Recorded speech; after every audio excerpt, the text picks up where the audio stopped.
They come back on Thursday. There's one game, and then Friday is the full slate again. Okay. Well, God, this week is gonna suck. Then I mean, there's.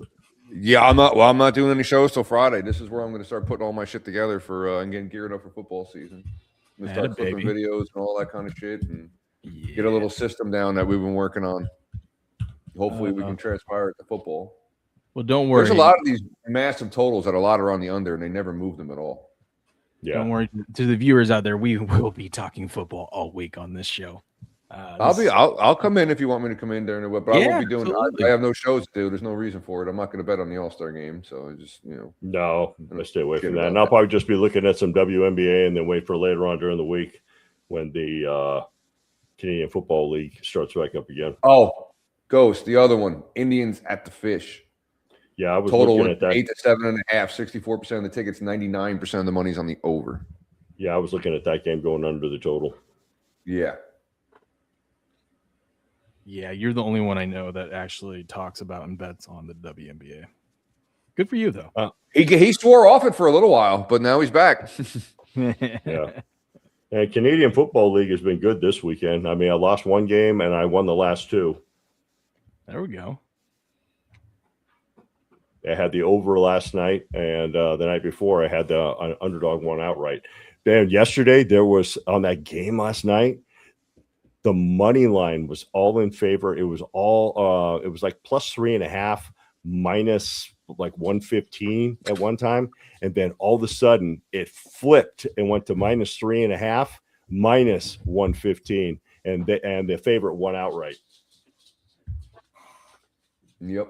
It was crazy. And that's when I stayed away from the spread and just concentrated on the total. So I looked at the team totals, I looked at the total, and I took it at over 61.5, and 67 points were scored. It's crazy how just following the money, how many times the money is right. Not always, but yeah, weird, quick movements in the line and whatnot. The Rays Seattle game's doing the same thing. All that money's on the over. They dropped it a half a run. Fucking germ. That's awesome. I love it. Will might be too young to know what this I am too young to get it, but I'm glad you guys. You remember Roadhouse with Patrick Swayze? That Roadhouse, the first one. That Roadhouse, yeah, I know. Sam Elliott. I've never seen it. This was the name of the bar that he was at. Oh, okay. I've seen the new one. I never saw the old one. Yeah, the You new know one. another game I'm looking at too are the Phillies and the Tigers under the total. Yep, I was just looking at that one too. They just dropped that to 7 because that was 7.5 before. Well, if you have Kalshi, you can do it on 7.5 because they do not do even numbers. Right. Yes. Kalshi, baby. Well, that's all I use Kalshi. now. That's it. Yep. That's all I did some live betting, and fun. It's great. You just can monitor things. You can like cash out, adjust your number, and go right back in. Yeah, I love it because you could have a bet that ultimately ends up losing, but if you cashed out at the right time, you made a good profit. Oh yeah, I did that. I did that a few weeks ago. I was telling Grass Guy about it. It was when the Blue Jays were at the Cubs. I had under 7.5 runs. The Cubs put up 6 runs in the first inning. So what I did is I cashed out, went back in, and took the over, and then 18 runs were scored in that game. Yep. Yeah. My problem is I just never have time to watch any of these live as much as I would want to. So. Well, yeah, no, trust me, I completely understand that. I get that. I only watching stuff live. Watch it live too. Yeah, I'm only doing that live, like if the wife and I are watching TV or something like that. I can have my phone right there and then watching it. Yep, exactly. We are rating RG Jerk Clan. Yeah, my screen just went. My other screen just jumped over there. Hell yeah! Hell yeah! Hell yeah! What up, fellas? There we go. I appreciate the big, fat, juicy raid there, gentlemen. Yeah. Hey, Grass Guy, check your email, Grass Guy. I sent that stuff over to you. Good morning. Let's go, fellas. There we go. I always appreciate when people recognize the raid. Yeah, you should. They should be doing that. Yeah, I got it. I just came in, Ghost. Yeah. I love my wife's skunk. Or skunt. Wow. I love the chat. You never know what you're going to see in there. Yeah. You never know. Yeah, I'm not sure if I'm gonna touch that Brewers and Pirates game now. I don't like how that significant line jumped there. And granted, it probably is going to go over the total. That's what I'm thinking too. I mean, Skeens hasn't been that good. He's been giving up runs. Although on my one site I just looked at right now, 84% of the tickets, 93% of the money also likes the over. Wow. Yeah, I know. That's scary. Yeah. All right, gentlemen. We're going to wrap it up there. I got to do another show here in a little bit, so better go make the All way. right, man. But thanks for joining me. It was fun talking about the Cowgirls. We'll be back tomorrow morning, bright and early as always, on time, of course, most professional, most pro. Breaking down football this week. You guys have a good rest of your Sunday. And until next time. Good luck. Good gambling. And game on.